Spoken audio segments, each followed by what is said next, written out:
आज मैं आपको बताता हूँ इंडियन मिडिल क्लास की कहानी। ये वही आम आदमी है जो अपना टैक्स हर समय देता है। ये वही मिडिल क्लास है जो चुपचाप सरकार की मजबूरियाँ को सहता है। ये वही मिडिल क्लास है जो अपने बच्चों को प्राइवेट स्कूलों में महंगी महंगी फीस के लिए भागता रहता है। ये वही मिडिल क्लास है जिसे न चुनाव की या जिसका न चुनाव में कोई महत्व होता है, ना ही कोई देश की राजनीति में। ये बस पैसा देता है। ये ना इसका कोई सरकारी काम करता है, ना इसे कोई सरकारी सम्मान मिलता है।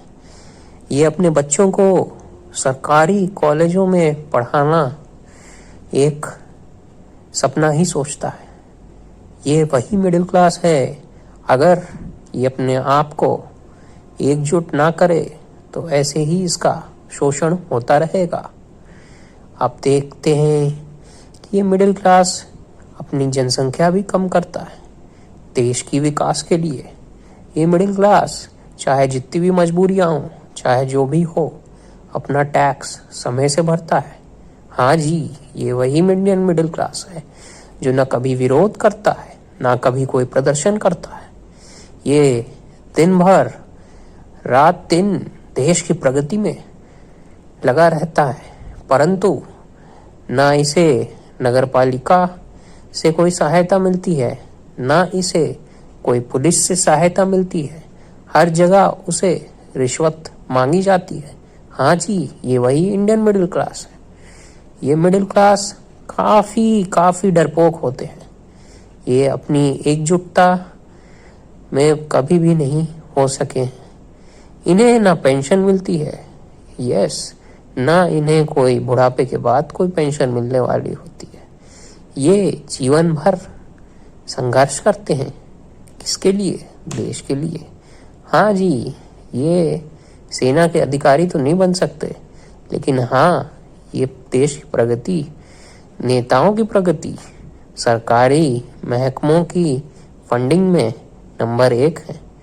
हाँ, इन्हें अपनी शक्ति का कभी भी विश्वास नहीं हुआ है, परंतु जिस दिन ये मिडिल क्लास जाग गया और अपना टैक्स के बदले काम मांगने लगा, उस दिन पूरा देश हिल जाएगा। परंतु ऐसा होना बहुत मुश्किल है, क्योंकि ये नेता आपको जाति धर्म में बांटकर मिडिल क्लास की हवाइयाँ उड़ाते हैं।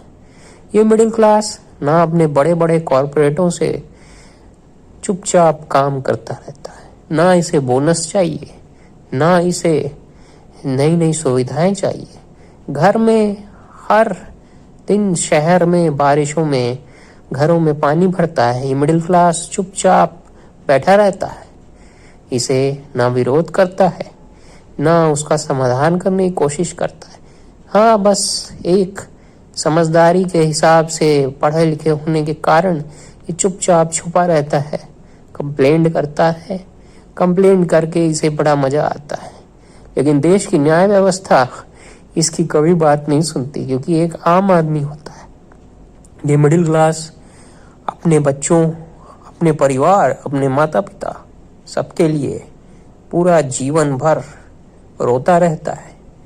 परंतु क्योंकि ये कोई बड़ी सी वोट बैंक नहीं है, तो ना इसे कोई नेता इसका महत्व जानते हैं, ना ही कोई सरकारी अफसर इनको सीरियसली लेते हैं। ये मिडिल क्लास चुपचाप बैठे रहते हैं देश की प्रगति और विकास के लिए। ये बड़े बड़े कॉरपोरेटों की तरह नेताओं को चंदा नहीं दे पाते, परंतु नेता इन्हीं की पेंशन से खाते हैं। एक बार चुनाव में जीतने के बाद नेता जीवन भर पेंशन पाते हैं, लेकिन ये मिडिल क्लास प्राइवेट कंपनियों में काम करके हजार रुपए की पेंशन के लिए भी तरसता है, परंतु किसी को कोई इसका न दर्द है, ना कोई किसी को गम है। जिस दिन ये मिडिल क्लास जाग गया, उस दिन सारे नेता, सारे सरकारी महकमे, सब कोई पैसों के लिए तरसेंगे, परंतु ऐसा कभी नहीं होगा, क्योंकि मिडिल क्लास अपने से, अपने परिवार से ज्यादा देश की सुरक्षा और संप्रभुता के लिए लड़ता रहता है। अपने बच्चों को अपने खर्चे में बड़े बड़े विदेशों में छोटे छोटे कामों के लिए, नौकरियों के लिए देता है और वहां से बिलियंस ऑफ डॉलर्स देश को देता है। लेकिन नेताओं को इससे क्या मतलब?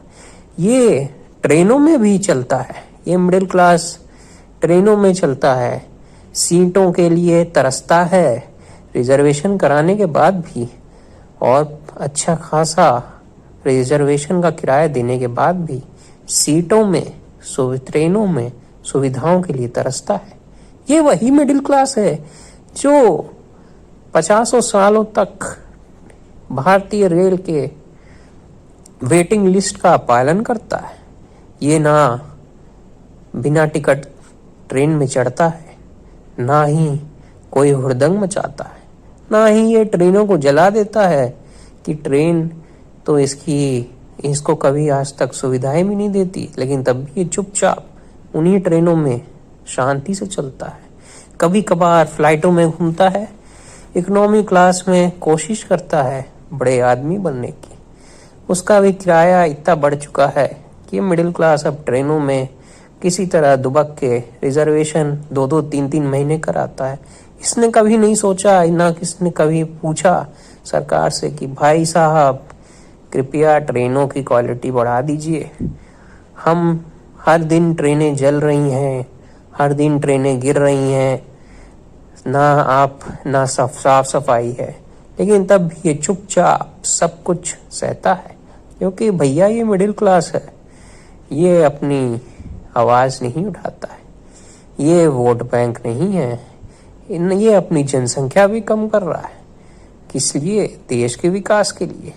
परंतु बाकी किसी वोट बैंक ना बनने के कारण ये जीवन भर रोता ही रहता है।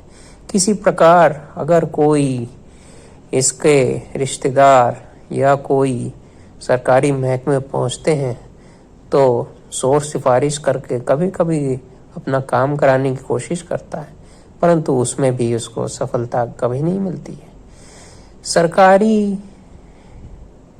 सरकारी ऑफिसों में चप्पल घिसाता है, बार बार रिश्वत मांगने वाले सरकारी अफसरों को चुपचाप अपनी मजबूरी समझ के दान प्रदान करता है।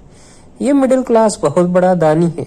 ये मिडिल क्लास देश का स्वाभिमान, ये मिडिल क्लास देश के अभिमान के कभी भी आज तक लायक नहीं रहा है, क्योंकि ना ये कभी वोट बैंक बन पाया, ना ही ये कभी अपनी शक्ति को पहचान पाया।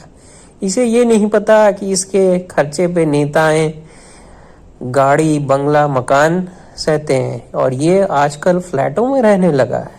छोटे छोटे डिब्बों में रहकर ये अपने आप को चुपचाप उत्पीड़न सहता रहता है। बल्कि इसी के चुने हुए बड़े बड़े नेता एक बार सिलेक्शन होने के बाद तुरंत बड़े बड़े बंगलों में हजारों % इनकम की बढ़ोतरी होने के बाद करोड़पति बन जाते हैं। लेकिन ये मिडिल क्लास को क्या कहना, क्या करना? इसका तो काम है दानी बन के अपना निस्वार्थ भाव से दान देना।